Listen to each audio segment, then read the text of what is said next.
reflecting the flame, passing the torch.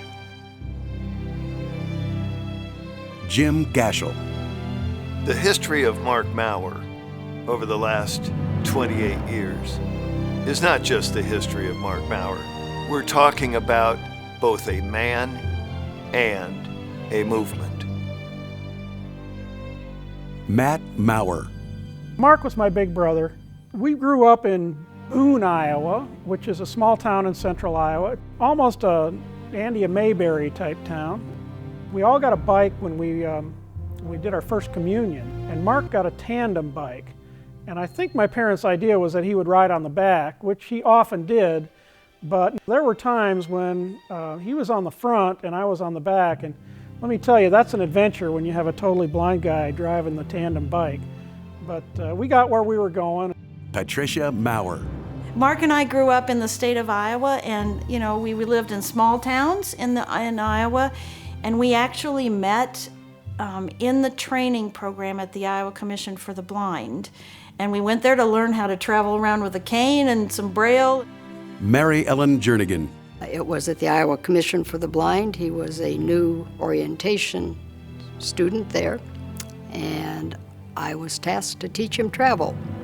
He was just out of high school, had all the brashness that you would expect of a bright kid just out of high school. Really, the most important thing that we learned in that training program was that it's okay to be blind and you can live a normal life as a blind person. Frederick Schroeder. He had the benefit of good quality training rooted in high expectations. He grew up in the Federation.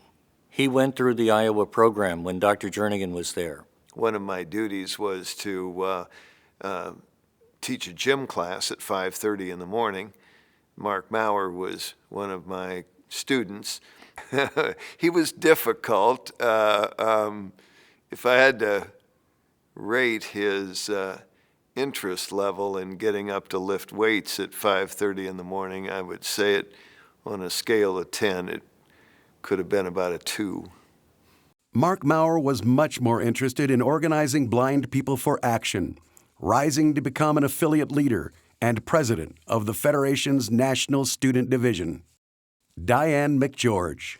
He was very active in protest demonstrations that I was part of, and it was very clear that he was destined for major leadership roles. Throughout his career, Marc Maurer has had a constant companion, his wife, Patricia. Marc was at Notre Dame and I was at Drake, and we were talking to each other on the telephone for a while there until Marc always said, maybe we should get married, our telephone bill is too high. So we got married and I helped him pay the telephone bill. Ron Brown. Dr. Maurer was our state president in Indiana, and he and his wife was just so positive. They had this positive outlook on blindness, and it was like, I wanted that. I wanted to be that. Marc Maurer graduated from the law school of the University of Indiana and embarked upon a legal career. In 1986, President Kenneth Jernigan decided to pass the torch of leadership to the next generation and recommended that Marc Maurer be the Federation's next president. Marc Maurer. The presidency of the National Federation of the Blind is a sacred trust. It carries with it both great honor and tremendous responsibility. When I joined this organization... Oh, I was scared to death. I knew that he could do it, but I just thought, wow, this is quite an awesome responsibility we're taking on here.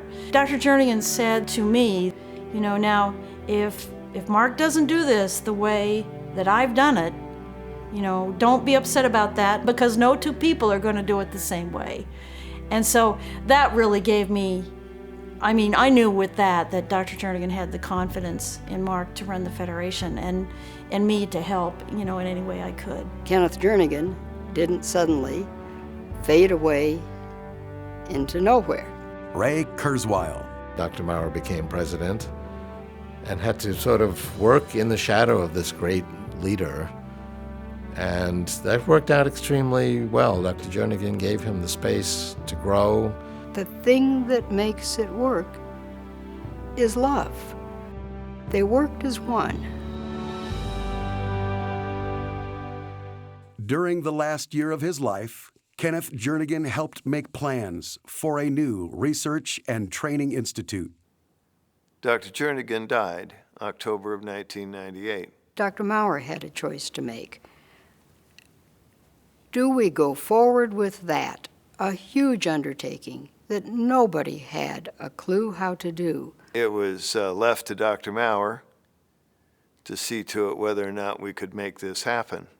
We could have turned in on ourselves and simply tried to preserve the status quo, to be safe, to be sure we didn't blow it. Or we could strike out in a totally new and challenging direction. President Maurer resolved that the time was right for the Federation to take this bold step. Joyce Scanlon. Oh my goodness! Here comes President Maurer driving a crane. Many, many things I have done for and in this organization. Never have I done such as this. And raised more money than the National Federation of the Blind had ever attempted. When we broke ground on the Institute, that was a momentous occasion and a momentous moment in my mind, because we knew that if anybody was going to do the research in the field of blindness, we had to do it. Charlie Brown. In a time in our country's history when many nonprofits were retrenching and pulling back, and Dr. Maurer just wouldn't have any of that, and he turned out to be right. Mark Riccobono. At our Jernigan Institute, we try to take the hopes and dreams of blind people and figure out how to turn them into reality. With our Jernigan Institute, we have created science education programs for blind youth, pioneering techniques for teaching everything from rocketry to dissection, while mentoring a new generation of leaders. The Institute has become a place where dreams go to grow and where the blind build their own future.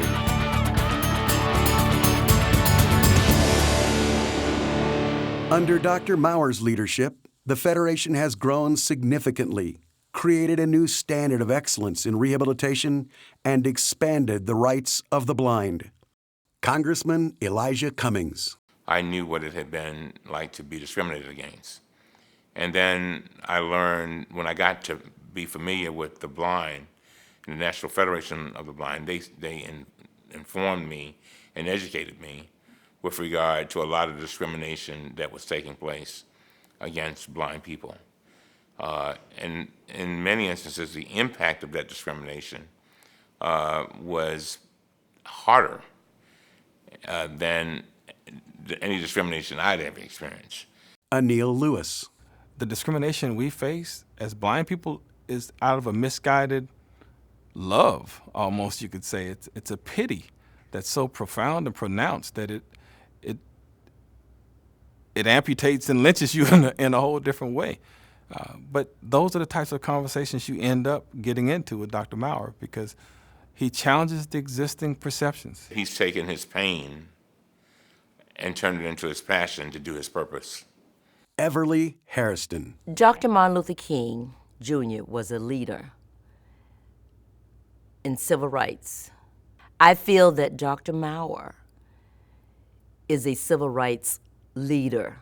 During the last 28 years, the Federation has worked on all fronts to protect the rights and the responsibilities of the blind, arguing in the courts, teaching in the classrooms, and increasingly partnering from the boardroom. Dan Goldstein. Dr. Maurer was happy to use all of the tools in the toolbox, a demonstration, a congressional hearing, file a lawsuit, start a negotiation. He has never been shy about using all the tools that are called for to get where you want to go. Walking the picket line with our president is really fun. He has so much spirit, and he believes so strongly in what we are protesting that we have a wonderful time. John Perret. We're working to make sure that children are not taken from their parents just because the parents are blind. These are all things that Dr. Maurer has helped make happen in the last 28 years and will last a lifetime. There is another side to the story of Marc Maurer. Pat and Mark built a family with their 2 children, Diana and David, and their warmth is reflected in the Federation family. Diana Maurer. He puts family first before everything else, even though he's so busy with everything all the time, but we know that we're number one. David Maurer. He always made time for me. He was actually one of the Cub Scout leaders of my Cub Scout troop. He had us cooking hot dogs off of a car battery, and we ate the hot dogs for sure. He had to travel for his job, it was important, but every weekend he'd bring home little presents for the kids. I used to say, okay, you guys, do you want what was it, an eating surprise or a present? And for some reason, they almost always said, an eating surprise. Not much has changed. If I could describe my dad in one word, I would use caring, but not just to me and my mom and brother, but to everybody. I think people don't realize the amount of real family that the Federation is. The Federation is really a family, and we say it all the time, but it's true. And the kids know people all over the world. We know people all over the world, and it's given us opportunities to grow ourselves, but certainly it has helped the kids too, I think that their work is very important, and it makes me proud that my parents do what they do. Sharon Maneki. I'm not sure that people realize the sacrifices that he makes. I know of many times when he's had to attend business when he couldn't be home with his family, that type of thing. And the long hours. Patricia Miller. He would go away on these weekend trips, and he could stand in an elevator going between floors and fall asleep. He was so tired, but he continued to give to the organization to build. And Mrs. Maurer the same way.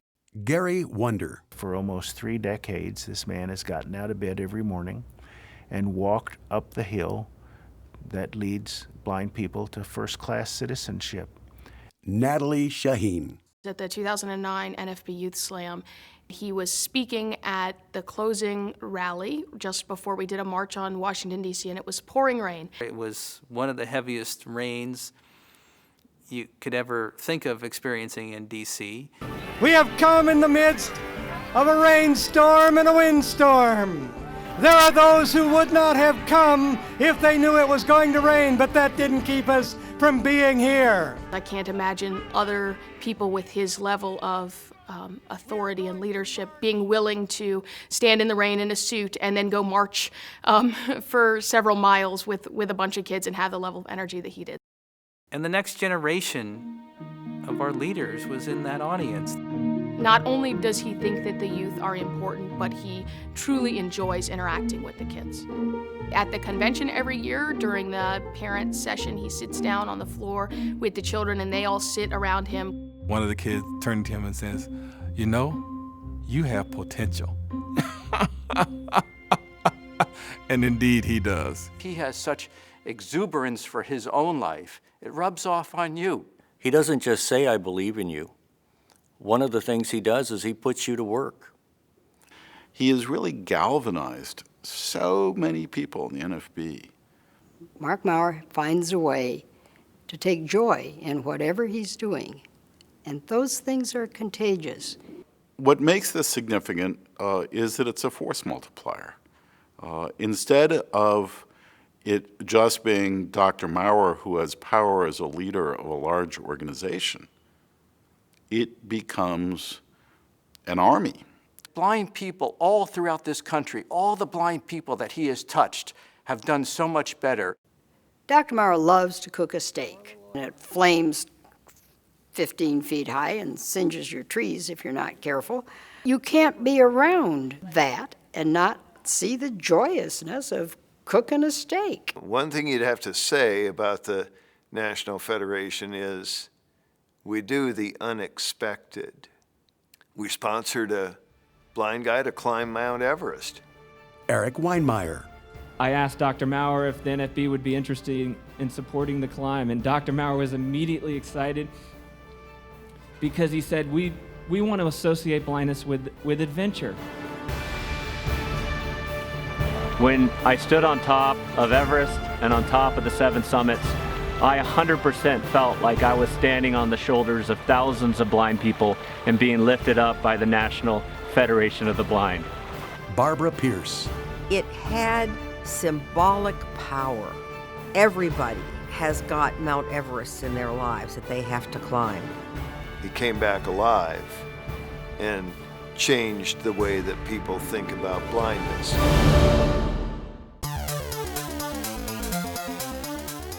Dr. Maurer has led the Federation during a time of tremendous technological change, and he has challenged the world to include us on the cutting edge of technological development.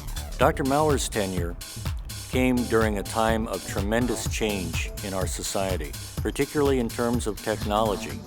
Dr. Maurer realized that technology can either be a tool that includes blind people or excludes them. The Federation has invested in technologies to increase the independence of the blind. The International Braille and Technology Center, NFB Newsline, electronic voting machines, the KNFB reader, digital book technology, accessible touch screens. At the groundbreaking for the Jernigan Institute, President Maurer foreshadowed a future only the blind could imagine possible. A time capsule of the future. This is the car of the future. Many people believe that the blind are unable to deal with guidance systems and other matters. When you ask what it is a blind person cannot do, most people would say drive. Dr. Maurer knows this. So what does Dr. Maurer do? He says, well, let's put that myth to rest.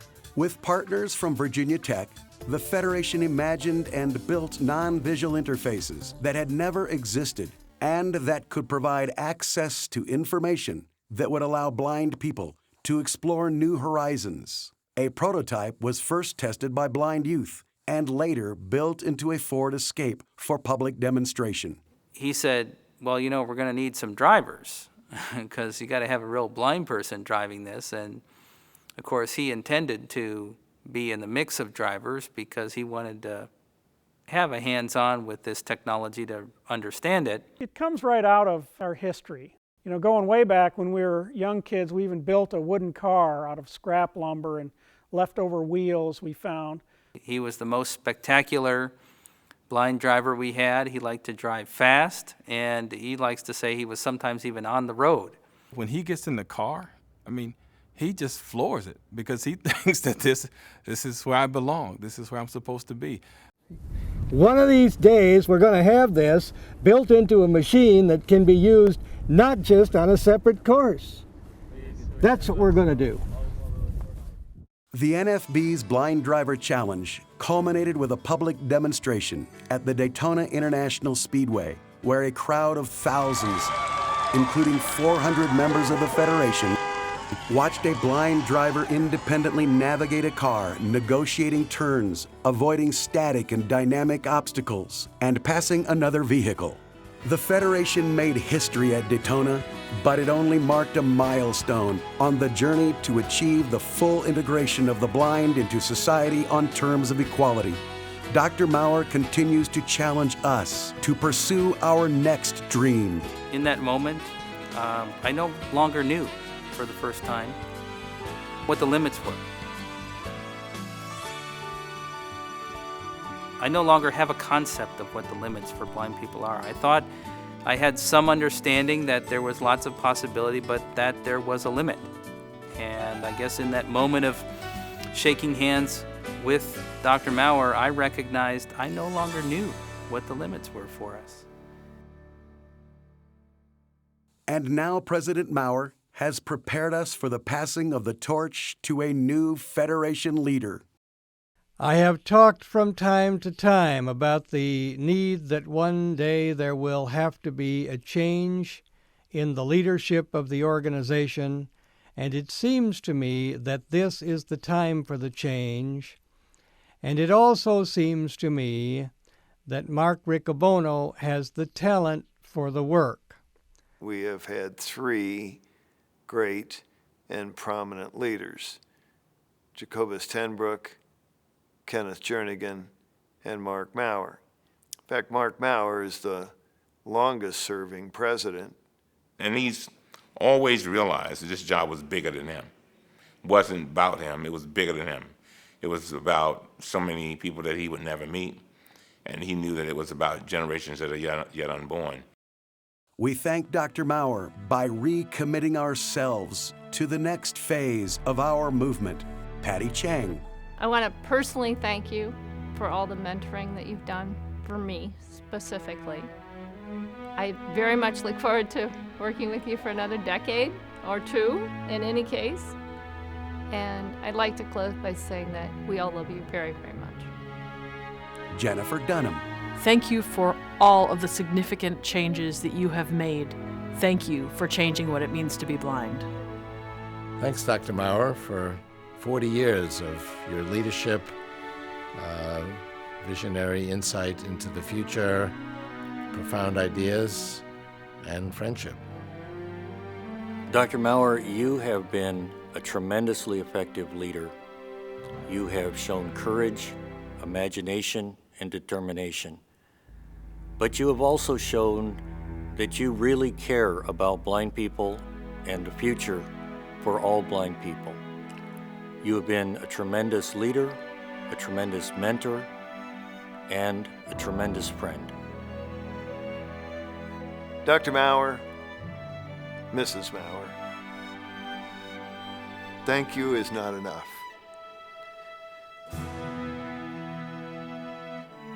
You have led this organization, and you have built this organization in a way that none of the rest of us could have done. And you've handed it off to our next great leader. What more can you say? You're the tops of the tops, the best of the best. Dad, I just want to say thank you for all that you have done, and I look forward to seeing what is to come in the years ahead of us, because I know you are not finished. Thank you, Dad. It does seem to me that this has been one of the finest conventions we've had. Can you give me, before we go, one final Federation cheer?